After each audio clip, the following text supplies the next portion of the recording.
Hola, hola. Welcome to Segovia in España. Today we are going to slow it down a little bit and get vocabulary and phrase heavy, but we are going to take a break from conjugating ser and estar. If you've been following along with the last couple of videos, we have gotten into some really technical stuff and it gets pretty difficult. We're talking gender, we're talking plurality, ser versus estar, conjugating verbs. And it's getting real, learning a language is getting pretty tough. So we're going to take a little pausa, a little break today. We're going to make this nice and simple, try to keep this short and sweet. We're going to work on a bunch of stuff, dates and times and calendar and numbers, but really we're just adding some stuff to our vocabulary here. That's really what we're aiming to do. So the entire time you're watching this today and seeing all the words that come across the screen, I would love for you to be pronouncing those words along with me and also thinking, ooh, do I want to learn this one? Do I already know this one? And if I'm trying to learn a bunch of vocabulary after this plan today, this video, how am I going to do that, right? What's my plan to memorize these? A lot of different strategies. I'm sure I've started to talk to you about that in your learning plan, but are you making flashcards? Are you printing these out, folding them in half and trying to memorize one versus the other? Do you use preloaded Quizlet or stuff off of Amazon? What is your plan? And I love to curate my own list of vocabulary because there's a lot of noise that you don't need. I mean, if you've ever done Duolingo, they're going to teach you household items and you're like, I just want to travel. I don't need to know fridge, but maybe you do, who knows? So you want to be selective. You're the bouncer of your brain. So I encourage you today that yes, knowing all the months makes sense instead of being like, I only care about 3 of them. You can be selective in the terms of how many of these words am I going to learn and when am I going to learn them? Because the answer might just be not right now, but it doesn't mean you're never going to learn them. You're just putting them on the back burner because something else is more important. So without further ado, let's get into the content for today. We are doing so many things. We're doing date, time, calendar, numbers. So let's just kick right in with some vocabulary, shall we? The first thing I'm going to do is pronounce all the words on the right-hand side. You're going to be tracking. I'll try to leave a little pause in between so you can be repeating back to me. But if I don't leave you enough of a pause or you want to repeat stuff, try to just have your finger by the pause button and just pause every time I say one. So first is la hora. And notice for all these nouns, you really want to know the gender. So I would put that on your flashcard if you're making one. El minuto, el segundo, la mañana, ahora, la tarde, la noche, hoy, mañana, ayer. I'm going to pause here. Is anybody like, wait, this is recycled, this is wrong. We got la mañana and then we've got mañana. The only difference being the la, you guessed it, but the part of speech also matters. This is the morning and this is tomorrow. So you're going to use them in different contexts. Don't worry. The only time they really overlap is pretty fun when you say tomorrow morning, which is mañana por la mañana. Redone twice. Okay, back to it. Ayer, el día, ending in an A, I know. La semana, el mes, and el año. So I'll do this while I can't embarrass you personally on this video.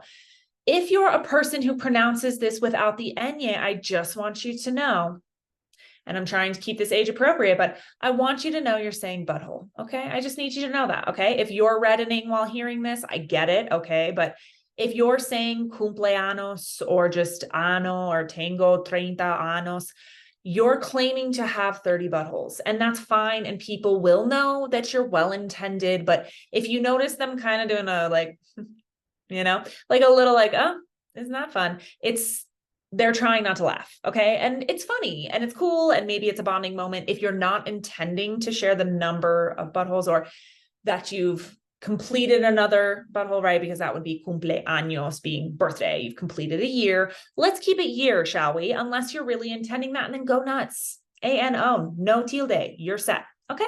Glad we got that out of the way because it comes up quite a bit more than I thought it would. So if we're talking days of the week, English loves to capitalize these. Espanol, not so much.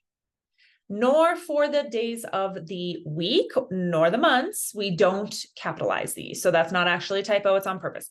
So if you've ever learned French, they're really similar, which makes me wonder if it's something to do with Latin or if both languages just kind of married up. But if you're new to this, you're going to need to memorize these in some way. If you're a paper calendar person, if you just want to draw out a grid for the month that has lunes and martes and miércoles, if you're following my study plan, I have a template for it with all the days of the week. It's really nice to just see it on a calendar and see them all in order. You'll get more familiar with time. But lunes, martes, miércoles, jueves, viernes, sábado, and domingo. If you think you know these real well, do them backwards. Go day by day. Try to say, okay, I go for a run on Monday, Wednesday, Friday. So that's lunes, miércoles, viernes. Like really play with this because it's going to take some practice. And in class, I'll always just say like, ¿Qué día es hoy? What day is today? And people go, oh, crap. And you're doing the thing where you're like counting through it, just like we do with the numbers in the beginning. So give these a little love. They can be really helpful, whether you're at work scheduling a next appointment with someone, you're going on a tour traveling, or you're meeting up with friends. It's pretty much relevant across the board. So I do think it's worth the time. I would definitely put these siete on maybe one flashcard for days of the week. Okay.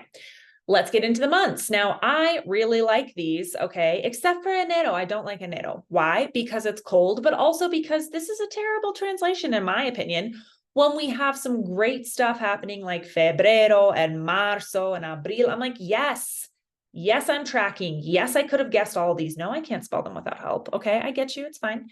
But enero. Okay, I'm sorry. I'm over it. So enero, febrero, soft R's, right? Febrero. Marzo, abril, mayo, junio, julio, agosto, septiembre, octubre, noviembre, diciembre. Okay. Are these good to memorize? Probably. Are you going to be asked your date of birth, perhaps while traveling or for any, kind of medical or legal reason if you're living abroad? Sí, por supuesto. Isn't the end of the world. Note as well that when we're doing these dates in Espanol and everywhere else in the world, we're doing the day/month/year. So just be aware that if you have a birthday that's like easy to mess up, basically, like if it's the 4th of April or something, just be careful. Well, actually, that one would be fine. It's the same back to back. Forget that. If it's the 4th of March, marzo, make sure you get it backwards correctly so that it doesn't come across opposite. Hopefully I'm making sense. I don't know. I feel like I chose the one that wouldn't work. And I'm also noticing in my infinite self-awareness that I didn't go very slowly over this entire column. So I'm going to give you a second if you want to go back through and pronounce these or repeat after me with pauses for these ones, definitely do that. Some of the pronunciation's a little dicey, right? It's things that we haven't said before or maybe even heard. So feel free to go back. But that's the lay of the land. If I zoom out ever so slightly, these are our words of the day, so to speak. It's not an insignificant number, right? Again, if you have access to like an Outlook calendar printout or something, you could do all the months of a year, do 12 of them, and then label all of them, or whatever's going to work for you. I think a visual with a calendar on your fridge or something would be really useful, but I don't know what's going on your fridge. So you might be displaying some of your artwork and I don't want to take that away from you. Let's go into a couple of frases or phrases. So I want to prime with the fact that yes, we just left ser and estar behind. I did promise that. However, you need it. Okay. You're going to need it today. And here's why. When is the meeting? It is. What hour is it or time? You're going to have to use is, are, right? Like over and over for the rest of your life. And it starts here. So if you can recall which of the ser and estar, two choices, which of those is date and time for? And I encourage you not to think about how the clock is ticking every second of the day and changing, but more so think about how it's real difficult to just decide we're using a different time zone or to rename how we keep track of time. So that's helpful. It's ser, that's right. Good guess. Especially if you were like, I just peeked down here, it's S, and I know that's from the ser chart. That's also good because it means you know your charts well. So either way, not cheating, very good, using your context clues. When is the meeting? I know this is very boring. You could say, when is the party? ¿Cuándo es la fiesta? It doesn't matter. You could also be asking, when are, right? So like, when are the appointments, or when are the breaks, or something with son, right? So plural things will be son, singular things will be s, follow it with whatever event you like. And I want you to envision, this is what happens to me all the time. I'll ask for information and I'll get it in little pieces and I have to just keep asking. Some people are not forthcoming with all the information right away. So imagine you're asking about this meeting and the person is giving you just little by little information. So for instance, you say, ¿Cuándo es la reunión? The other person says, es el jueves. Okay, ¿a qué hora es la reunión? What time is it actually at, right? Thursday is a very vague time. Oh, a la una or a las 12, still with my bigote, with my mustache. Now, I'm going to pause here because finally I got the information I wanted. I have a day of the week. Hopefully I know the day of the month. And then I have the time that it's occurring. But this is weird, right? We're saying a qué hora es. Why is the here, you're wondering? I don't really explain that until far later. I think when we get into prepositions, which is like lección 12 and then 16, which are numbers we haven't covered, 12 and 16. So anyway, it's because this is a preposition and it has to go at the beginning. So we can't just say, what time is it at? That's what we do in English. Everybody does it, but it's incorrect. So we're going to put the at the front. A qué hora es? At what time is it? At the 1, at the 12. There's no o'clock. We don't have to do that. Okay, I don't even know where that came from in English. Like, why is it o'clock? It sounds like something like Irish or something, or like O'Reilly. I don't know. It's very strange. Anyway, so we're doing a la una, a las 12. If you're having trouble understanding, you guys, the formatting is just killing me. If we're having trouble understanding what that la is for, I think I've used this example a couple times with like very minimal success, but here I go. It's like a phantom limb, basically, okay? You know, where some people lose a limb. I know this is very dark, but they lose a limb and then they still feel it. It's like we lost the limb that is hora, but we're still stuck with the la. I don't know if that's helpful, right? Or we lost las horas, we only have las. So for singular hour, 1 hour of the day would be 1 o'clock, and then any other number is going to be a las 2, a las 3. This will take a little practice. What I'm not teaching you right now is what time is it, but that would be qué hora es, and this is that answer, okay? This is where we're answering because some person doesn't have a watch or a phone or something. You'd say, son las 4:30 de la tarde, because fun fact, outside of some parts of Mexico, you know, some people are using PM, AM. Really though, you're not going to see this very often. You may see either A, military time. So 4:30 PM would be 16:30, right? So you know it that way. Or they're just going to say of the afternoon, of the morning, of the evening. And they're just going to give you the time stretch of the day of their choosing. I find that difficult because I don't know when the afternoon ends and the evening begins. I feel like the morning ends at lunch, like mediodía, like noon or 12, but I struggle with this, right? So I would be much more agreeable to military time if given my choice.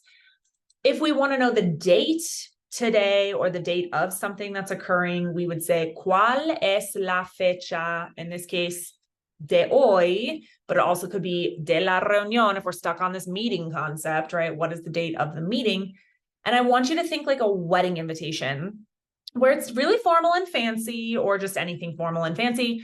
The 15th of February, not February 15th, like we say it, okay? And this is how we get that order difference. So on a piece of paper, if you were seeing this written, it would be 15 dash kind of like 02, right? So that's how that date would be written, not the other way around. So be prepared. But I'd say, hoy es el 15, and I know you're seeing just what's happening with my face there in real time, but 15 de febrero, and that's giving the date first and then the month, right? If we're sharing our birthday, and remember what I told you, my cautionary tale, you do this tilde, you definitely want to do it. Mi cumpleaños es. Okay? It's plural here, but it's actually singular in terms of it's el cumpleaños. So don't be disturbed by this S being here. It's fine. Mi cumpleaños es, and I encourage you to try to think about your own birthday. It is a fun one to know. I mean, it's not fun, but if anyone's asking for your birthday for like travel reasons or signing up for something, you might have to toggle through months in Spanish and then pick your day. I'll give you mine. So, mi cumpleaños es el 15, turns out, de agosto. De agosto. So pause this if you want to take some time, or write it down might be helpful. You might need to scroll back up to your months, and we're going to get into the numbers. If you have the misfortune of having like a 30th or a 27th or something, you may not know how to count that high. And that's why I'm here. We're going to do some numbers now. So if you got it, great. If you need to pause, also great. And if you're really in a bind, you just write the numeral, right? Just write the 2 and then the 7, day, and then whatever month, and you kind of get out of it, right? But let's say that we don't want to get out of it. We want to know all of our números. We want to be able to say and pronounce each of them. My guess is that you're probably okay to hear if you've been living in the US for a while and you're anywhere near a Spanish-speaking population. Often in school, we learn this at some point along the way and then never forget it, right? This is where it gets dicey, okay? These are the ones that I can almost guarantee, whether it's spelling, pronunciation, or just even knowing it, there might be a little room for improvement here. No shade, right? So I like to break these up in that these are all the seis, meaning they all end in CE.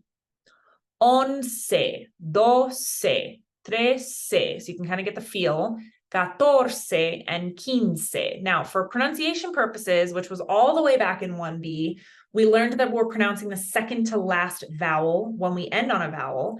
So given that they all end the same way, we're always pronouncing this second to last. So once, doce, trece, this one's catorce.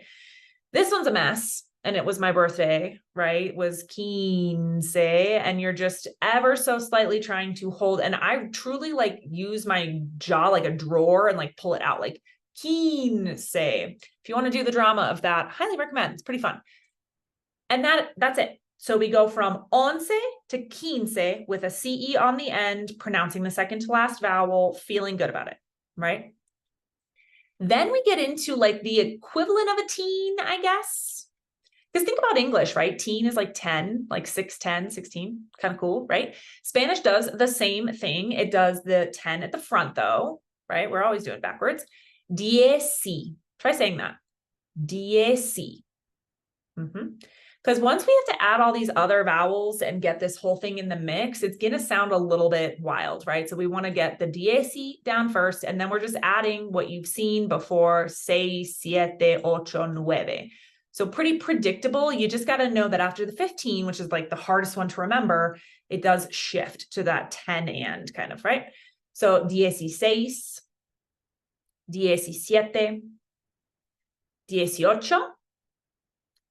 18, 19, 20 is one option, 20 is another option. I know you're hearing a V or a B, that's life. You'll hear either one depending on the scenario. We're going to cover just a couple more numbers here, and then by some miracle, I don't have homework for you on this one, because it seems as though this is homework enough to memorize all these words. If you feel super solid on this, you may go to 4B, which is going to have numbers, like so many numbers in a big, huge, scary table, if you're ready for that.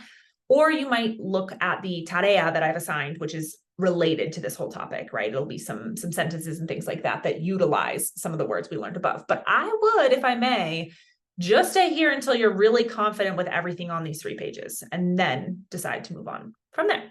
But it's a nice like breath of fresh air, I would assume, after all of the disaster that was said and is before. Because in this one, it's pretty much there all the time, right? So it's pretty nice that it's decided for you. So let's talk 100.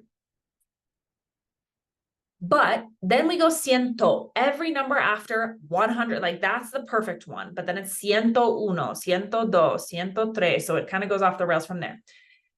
118, for instance, we can combine. There's no and between, okay? I want to be very clear about that. We only We only combine like that after 30. 30. And I'm going to cover that in 4B. Fear not. It will be discussed. Okay, but we're only adding our 30 and ones. We're adding our tens to our one places if you're thinking about like accounting or whatever, but you're not adding with an and to your hundreds place, right? So 500, holy moly, is 500, right? It's kind of got a quince vibe to it a little bit.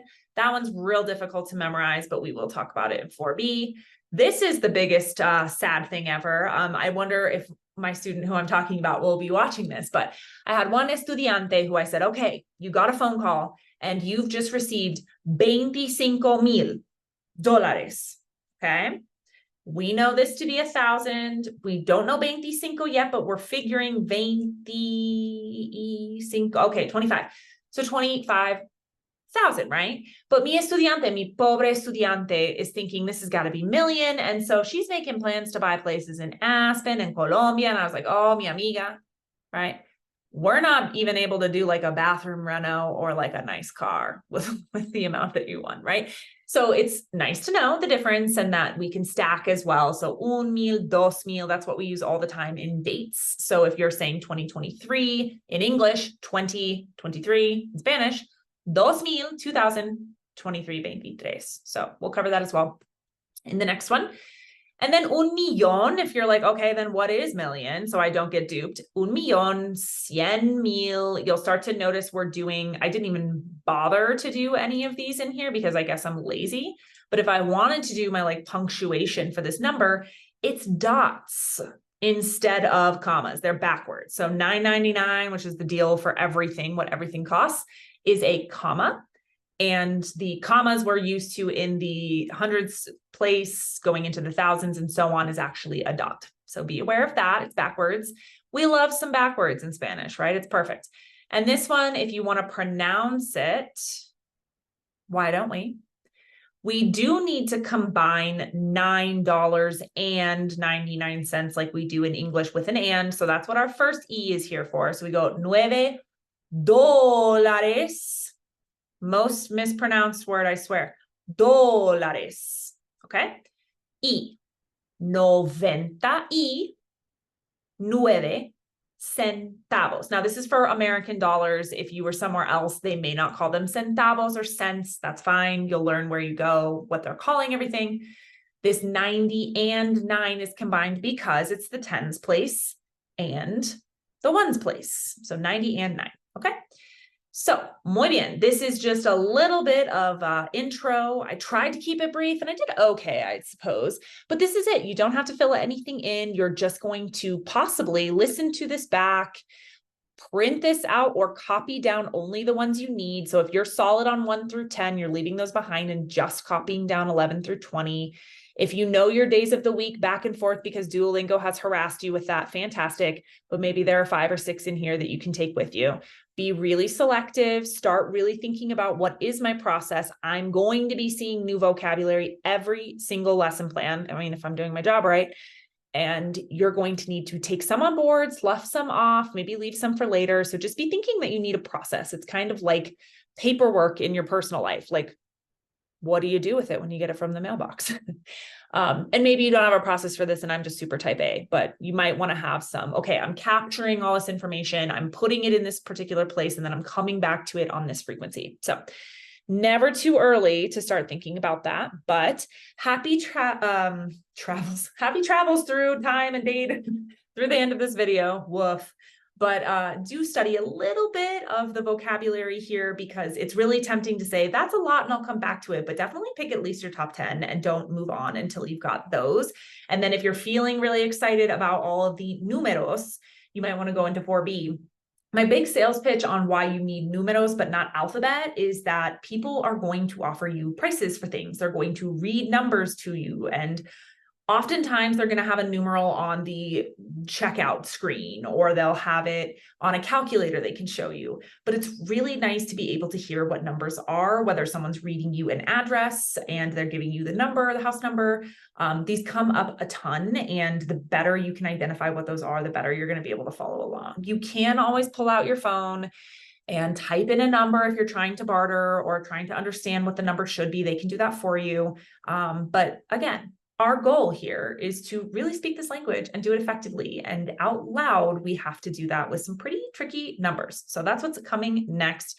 Definitely try what you've learned here. And I have homework on this if you're ready to apply in a full sentence. But thanks for spending some vocabulary time with me today. Hopefully it was a breath of fresh aire after all the hard work you've been doing on Ser en Estar. And I will see you back here for some números la próxima vez. Ciao.